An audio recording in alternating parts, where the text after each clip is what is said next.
Adea, how businesses can comply. Ripped from the news headlines, an EEOC press release dated December 28th. Austrian Airlines to pay $500,000 for age bias. That is shocking.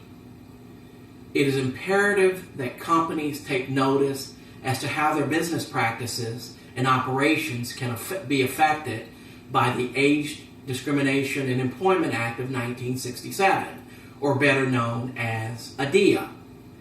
Ignorance of this law could be costly for your firm. This act was designed to prohibit discrimination based on age for covered employees within the age range of 40 to 65. Professor David Newmark of University of California, Irvine, wrote in an article for the journal Contemporary Economics entitled Age Discrimination Legislation in the United States. He states that the purpose of the act, and I quote, was to promote employment of older persons based on their ability rather than age, to prohibit arbitrary age discrimination in employment, and to help employers and workers find ways of meeting problems arising from the impact of age on employment, end quote. Prior to the 1960s, there was more explicit discrimination in the general society, which affected certain groups, that is, African Americans, the disabled, and women. Additionally, most companies had mandatory retirement ages. This act was developed from those legal traditions. The scope of Adea's protection applies to both employees and job applicants. Under the Adea, it is unlawful to discriminate against a person because of his or her age with respect to any term, condition, or privilege of employment, including hiring, firing, promotions, layoffs, compensation, benefits, job assignments, and training. In general, the claimant has 180 days from the day of discrimination to file an age discrimination charge. Sometimes more time is given. The filing process must be done in person at an EEOC office. The EEOC has 60 days to start investigating the claim. After the investigation is complete and there is sufficient evidence to support a claim, then conciliation is attempted. If no conciliation is reached, then the EEOC will file a legal suit. Statistics from the EEOC's website shows that claims have increased from 2005 to 2012 to over 24,000 claims per year. However, 60% of those claims are dismissed or judged as no reasonable cause for action. Scholar Michael Schuster of Syracuse University, in his article entitled The Impact of Performance Appraisal Methods on Age Discrimination in Employment Act Cases, states, and I quote, "Only a small number of reported instances of age discrimination, usually cases with the strongest claims and the clearest evidence, go to trial, and only 26% of those judgments are awarded to the employee," end quote.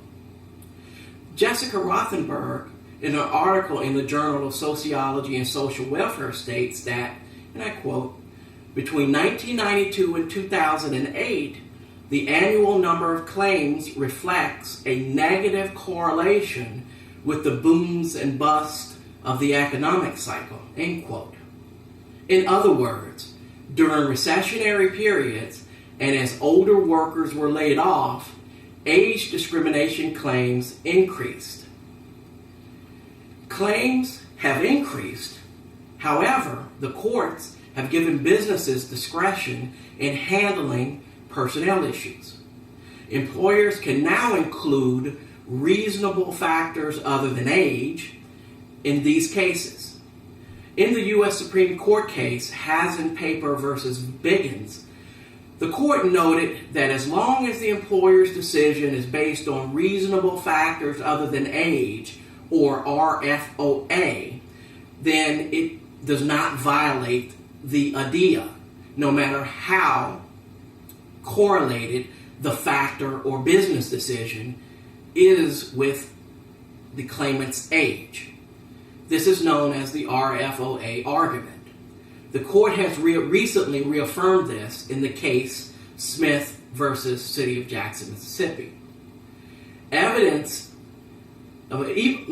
if the courts are inconsistent in applying RFOA to the Adea cases, age discrimination claims will probably continue to increase as economic growth is modest and the population continues to age.